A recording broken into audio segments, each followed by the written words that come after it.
Supriya Sule ji. Thank you, Madam, very much. I would like to start my speech by complimenting and saluting the achievements of the Indian forces and the J&K police and the security forces, whoever were present in this entire time of crisis that we've all been in the last 90 days. I would like to first, before I speak about Rajouri, Poonch, Pahalgam attacks, I would like to add Rajouri and Poonch because they have also had huge setbacks during this last few days. But I think Tejasvi Surya is not here, unfortunately. I can't see him in the house. But I would like to tell him and put it on record because I have this document which I can table. He said in his opening speech that Jawaharlal Nehru ji, Pandit ji, the first Prime Minister of India, never encouraged the defense forces. And we've never done anything. This is the first time India has done extraordinarily well in armed forces. He has not only insulted thousands and lakhs of Indian force and armies and their families who have stood so that you and I can be safe. I object to the statement that he has made.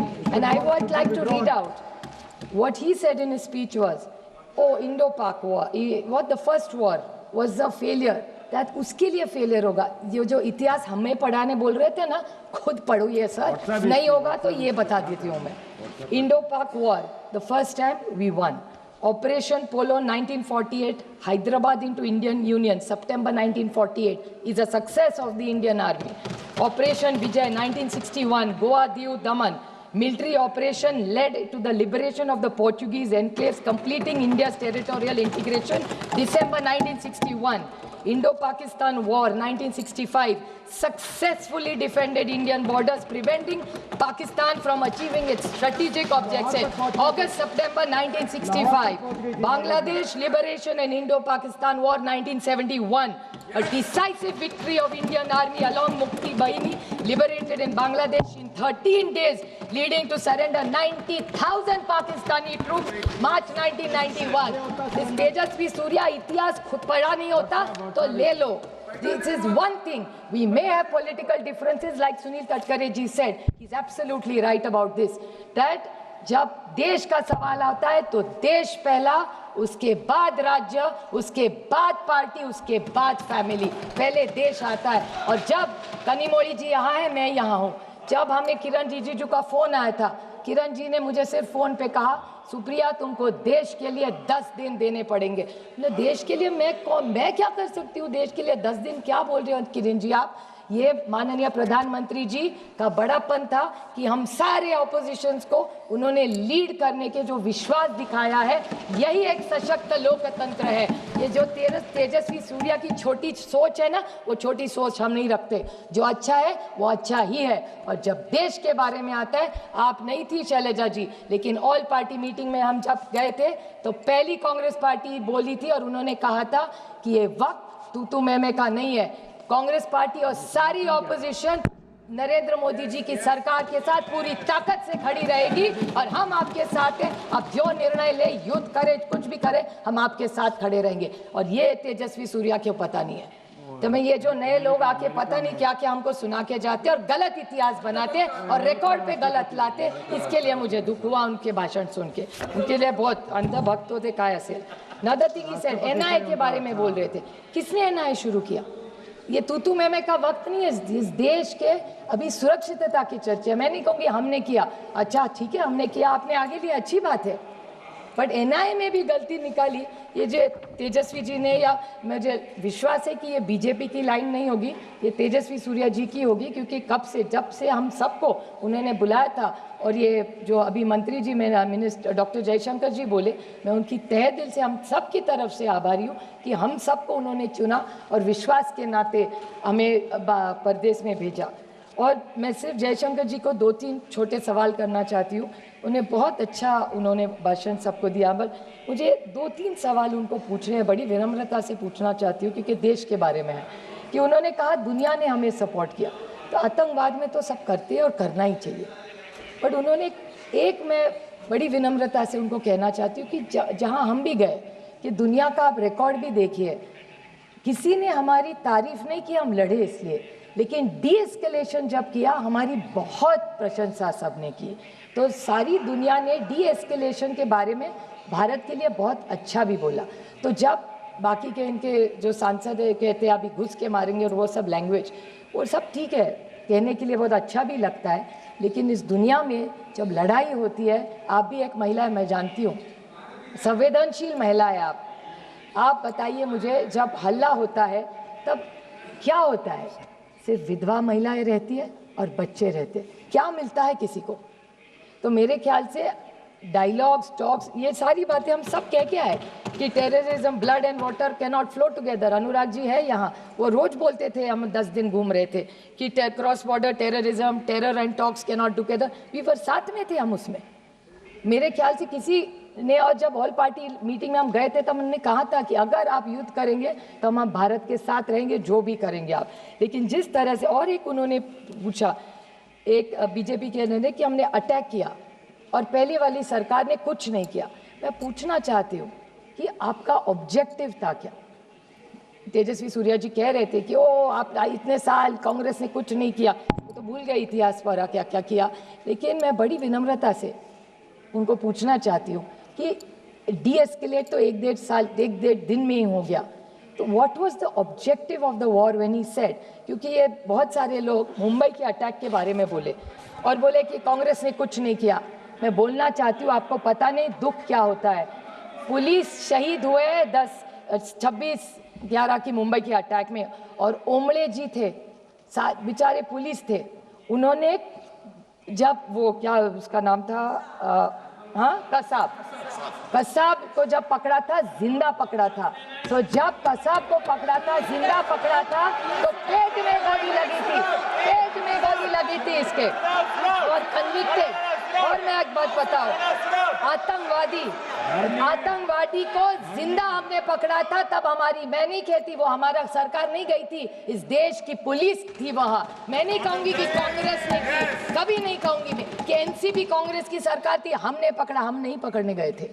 वो जो police वाला था उमड़े, जिन्होंने जान दी, उन्होंने उसको पकड़ा है। मैं कभी इस मामले में क्रेडिट नहीं लूंगी, इतनी तो इंसानियत रखो। नवंबर 21 में उसको फांसी हुई थी, नवंबर 21 में, हिसाब देती हूँ आपका।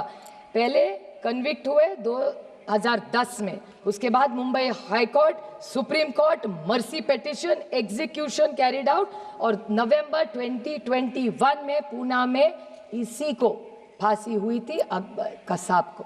ये काम हमने किया है, हमने नहीं किया, सबने मिलके किया है, इन्होंने भी तब साथ दिया था, और जो सच है वो सच है। अब मैं बोलूँ सर कि पहलगाम, पूंछ, राजौरी, इस पे भी मैं डिबेट पे भी आऊँगी, और मैं, किसी ने यहाँ नहीं बोला, लेकिन मैं जम्मू कश्मीर की सरकार और वहाँ के मुख्यमंत्री के बारे में ज़रूर बोलना चाहती कि उमर अब्दुल्ला जी ने इमीडिएटली असेंबली में, और सारे एमएलए किसी भी पार्टी को हुआ, उनकी मैं तहे दिल से आभारी हूँ कि सारों ने यूनानिमसली कंडेम किया कि अटैक नहीं होना चाहिए था। तो ये सब के ने वहाँ कभी पार्टी तू मैं नहीं गिरे। मैं थोड़े सवाल पूछना चाहती हूँ इस सरकार को। आप सब बारे में बहुत लोगों ने कहा है, लेकिन आपने हिसाब किताब किया इस वक्त का। मैं पूछना चाहती हूँ कि 11 सितंबर 16 में पूंछ का अटैक हुआ, 18 सितंबर 16 में उरी का अटैक हुआ, 14 फरवरी 19 में पुलवामा हुआ, और 22 अप्रैल 25 में पहलगाम का अटैक हुआ। और अब जब हुआ तब पूंछ और राजौरी में भी 16 लोग शहीद हुए हैं और 60 लोगों को अस्पताल लेके गया है। तो जैसे पहलगाम में अटैक हुआ उसके बाद 16 लोगों की भी मौत, शहीद हुए हैं इस देश के लिए। इसके बारे में भी हम सब ने सोचना चाहिए और रिकॉर्ड को उन्हें भी श्रद्धांजलि देनी चाहिए। ये सारा जो हो रहा है, मैं आज आरोप करने के लिए खड़ी नहीं हूँ, मैं सिर्फ जो वेदना उस 26 लोगों के, जैसे तेजस्वी सूर्या जी ने कहा उनके निर्वाचन क्षेत्र से कई लोग हैं, मेरे भी निर्वाचन क्षेत्र के, पूना जिस राज्य से मैं आती हूँ, वहाँ की 2 फैमिलीज़ के मैं आपको छोटी सी स्टोरी बताऊंगी। संतोष जगदाड़े और कौस्तुभ गनबोटे। संतोष जगदाड़े की बेटी आसावरी, उनकी बीवी प्रगति और संगीता गनबोटे, ये तीनों साथ में थे। वो लड़की आज मुझे, जब भी मैं उसको मिलती हूँ ना, तो एक ही सवाल मुझे पूछती, ताई, मराठी में बड़ी बहन को ताई कहते हैं। तो ये आसावरी मुझे सिर्फ एक सवाल करती रहती कि ताई ये सब ठीक हुआ, ऑपरेशन सिंदूर हुआ, आप गए, अटैक हुआ, आप लोग परदेश जाके, सब ठीक हुआ, लेकिन मेरे बाबा को न्याय कब मिलेगा? मेरे बाबा का जिसने खून किया मेरे आंखों के सामने, उनको न्याय कब मिलेगा? 4 लोग, अभी पता नहीं वो 4 थे, 5 थे, 6 थे, पता भी नहीं है। पहले फोटो भी आई, उसके बाद एनआईए का न्यूज आया कि ये 4 वो है नहीं, कहीं और ही है। तो कौन है वो आतंकवाद 4? आए कैसे, गए कहाँ, किसी को पता नहीं है। 2 मिनट में मैं सिर्फ उनकी वेदना आपको बताना चाहती हूँ। तो उनका सिर्फ सवाल इतना है कि वो आए कब, गए कैसे। उनकी माँ का एक इंटरव्यू आपने देखना चाहिए मैडम, मैं टेबल करूँगी, सबने देखना चाहिए। उनकी जो बीवी है उसके साथ खड़ी थी, बोलती है 3 महीने हुए, 90 दिन, आज भी जब आँख बंद करती हूँ तो वही घिनौना चेहरा उनके सामने आता है, और खोलती हूँ तो लगता है फिर वो वही आएगा और खून करके जाएगा। क्या गलती थी उनकी? बताइए मुझे, क्या गलती थी वो छुट्टी मनाने? और पता है वो बाप, उसके फादर क्या कह रहे थे उसको? पहलगाम पहली बार प्लेन में फैमिली बैठी थी और उसको चिढ़ा रहे थे, देखो अभी तुम्हारा ग्रेजुएशन हो गया, अभी तुम्हारी शादी करेंगे, अगली टाइम मैं नहीं तुमको कश्मीर लाऊंगा, पति के साथ आए। वो लड़की कहती है, ताई मैं सोच रही थी कश्मीर स्वर्ग है, लेकिन मेरे लिए और मेरी माँ के लिए वो नर्क बन गया। कोई इसका जवाब दे, क्या जवाब दूँ उसमें बेटी को? आप बताइए। 50 लाख रुपया सरकार ने दे दिया, और इस महाराष्ट्र की सरकार ने उसको वायदा भी किया था उसको नौकरी मिलेगी आसारी को, आज तक नौकरी नहीं मिली है। कागज पे कागज, फाइल पे फाइल भरे जा रहे, कुछ नहीं हो रहा है। और दुख की बात है कि बीजेपी के एक एमएलए है मध्य प्रदेश के, 2 पॉइंट से, मध्य प्रदेश के बीजेपी के एक एमएलए है, उन्होंने कर्नल सोफिया कुरैशी के खिलाफ बोले, विक्रम मिश्री के बेटी को ट्रोलिंग किया, हेमंत जी के विडो जो है उसको बेचारी को ट्रोलिंग किया, और जहां जहां जम्मू कश्मीर के बच्चे पढ़ रहे थे देश में उनको भी पिटा। इससे कैसे चलेगा? ये हम यहाँ आए वो किसी पे टिक्का टिप्पणी करने नहीं आए, क्योंकि मैं बहुत सारी उम्मीदें थी मुझे, और मेरे अमित शाह जी से बहुत सारी अपेक्षा है। एक असर्टिव नेता के रूप में हम उनको एक असर्टिव होम मिनिस्टर के रूप में देखते हैं, तो हमारी बहुत सारी अपेक्षा है उनसे, और मुझे विश्वास है कि होम मिनिस्ट्री इन 4 को न्याय कब मिलेगा? Operation Sindoor is not complete और is not a success till you find those terrorist. तो हम एक दूसरे की पाठ थपानी कि सब अच्छा चल रहा है, अच्छा नहीं चल रहा है। जब तक दे आर गेट देयर, जब तक वो आतंकवादी आप नहीं पकड़ेंगे तब तक वो न्याय नहीं होगा। We can not celebrate, so I think we owe it to those families। और एक छोटा सा लास्ट पॉइंट में बोल कि सब एक चीज़ सबको पता होनी चाहिए, क्योंकि ये हमारे देश के लिए बहुत बड़ी बात है। अभी तेजस्वी सूर्या कह रहे थे 1 आंख 2 आंख पता नहीं क्या क्या तोड़ने वोड़ने की बात हो रही थी। मैं 4 देशों में, ये इसी सरकार का बड़प्पन है, मुझे 4 देशों में भेजा था, हम सब मिलके गए थे, अनुराग भैया भी थे उस टिंग में, और उन्होंने भी सुन चुके। 4 लोगों के बारे में हर देश ने हमें पूछा, हर देश में जहाँ जहाँ हम गए एक ही हमें पूछ रहे थे कि ये आप महात्मा गांधी के देश से आते, आप पंडित जवाहरलाल नेहरू जी के देश से आते, आप इंदिरा जी के देश से आते, आप मोदी जी के देश से आते। तो ये जो विरासत सबकी हमारी, इसी विरासत को, ये विचारों के बहुत सारी अपेक्षाओं से लोग भारत की तरफ देख रहे हैं। तो मेरी विनम्र विनती है सरकार को कि आप जो ये लोग हमें नहीं मिल रहे, सारी चीज़ें, सारे हमारे जो विपक्ष है लड़ाई बंद कर देंगे, और पहले ऑपरेशन सिंदूर को अगर आपको सही मायने में लेके जाना है तो वो 4-5 जितने भी आतंकवादी है वो मिलने चाहिए। और जैसे कारगिल में अटल जी ने एक रिपोर्ट बनाई थी, वैसी इस सरकार को मैं विनम्र विनती करती हूँ कि ऑपरेशन सिंदूर का एक रिपोर्ट किया जाए, जैसे कारगिल में अटल जी ने किया था, वो पार्लियामेंट में टेबल की जाए, तो सबको जो किया है वो पता चलना चाहिए। थैंक यू, जय हिंद।